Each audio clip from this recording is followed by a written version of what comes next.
is Littlejohn. Thank you, Michael. Pleasure to be here, having graduated from this university. As a cyclist, consider myself to have been a very fearless cyclist and traveled through all the underpasses and over all the bridges of the city back in the 70s when I was attending this university, and also in my employment until I became a lawyer, and it became very difficult for me to even consider commuter cycling as part of my transportation for work. I'm a member of what is called the North Winnipeg Commuter Cyclists, but it's a bit of a misnomer because it's myself. I'm not a commuter cyclist right now, more for recreation and sport. And the group itself, I think, as it evolved in North Winnipeg, realized it was much more than commuter cycling that we were involved in. It was to provide a safe environment also for the children of our neighborhood to get around our neighborhood. And a big part of it too was the connectivity. The city of Winnipeg had some active transportation routes that were mapped out, and we looked at these and discovered in consultation with our own group that one street in particular went further north and south than what the city of Winnipeg had designated as active transportation routes, and that street is Bauer Street in the north end. And we find that this not only is a great north-south route, it is in conjunction with the streets that they had planned for active transportation, was a very good connecting of all the libraries and schools, as many as possible. And this was achieved by the choice of that street.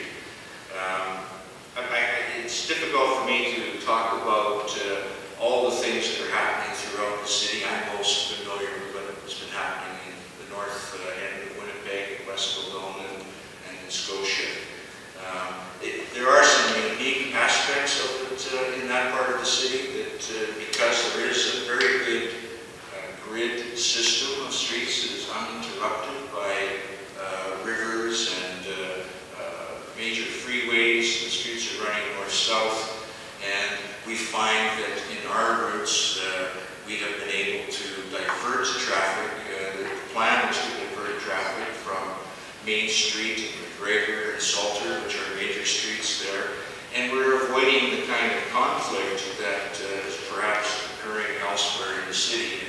It has gone quite smoothly. Another part of that part of the city that is a unique problem there is we have the CPR yards cutting across our southern border. This means, of course, that there are bridges that we must cross and underpasses on Main Street. The actual only level crossing connecting North Winnipeg and Mynarski is it's called the North Winnipeg Parkway, but it is actually more than just a trail for leisure. A lot of people want to use that for commuting as well because it avoids the dangers of the Salter Bridge, the Arlington Bridge, and the Higgins Underpass. But it is incomplete. There is a gap in that at the Redwood Bridge, and we've been working on the solution to that problem now for many years, but it still remains a major obstacle. And it will connect, that is part of the Trans-Canada Trail, one of the routes on the Trans-Canada Trail. But right now, it is not passable. In sense anyway.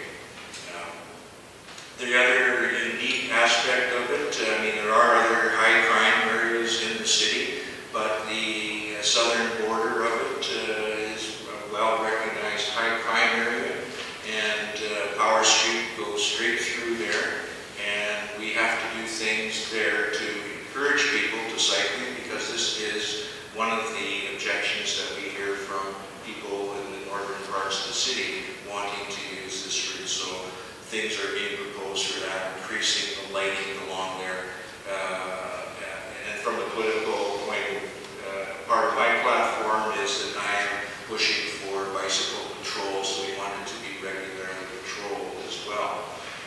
Concluding thoughts. Pardon me? Just finish up. Okay, well, I'm certainly available to answer questions after this. I hope it can be enough to you to perhaps ask me some questions, question period reference. Thank you.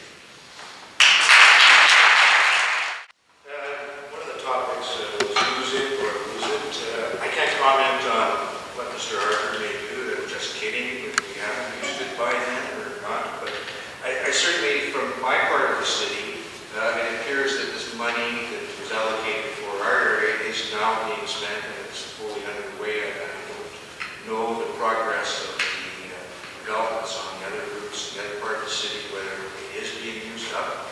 Certainly appears to be in my part of town.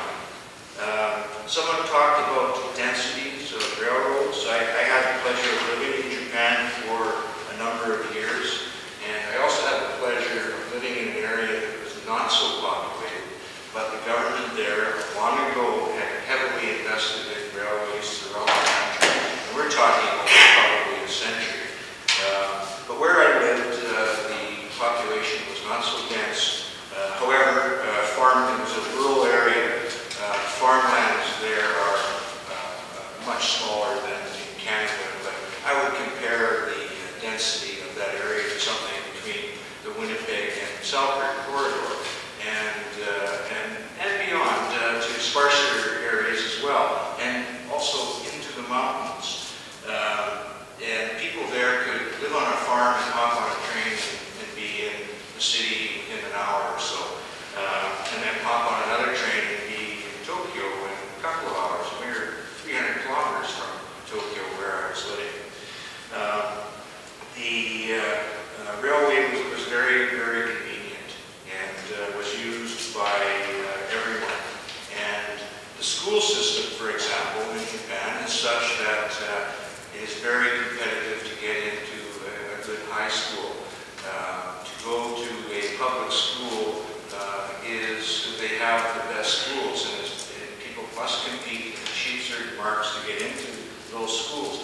Those that fail to get into those schools have to go to either lower scale public schools or private schools. And some of these schools are 30 kilometers away in the country, outside the city that they live in. And it's the rail system that they use to get to those schools. So it is very well used and widespread.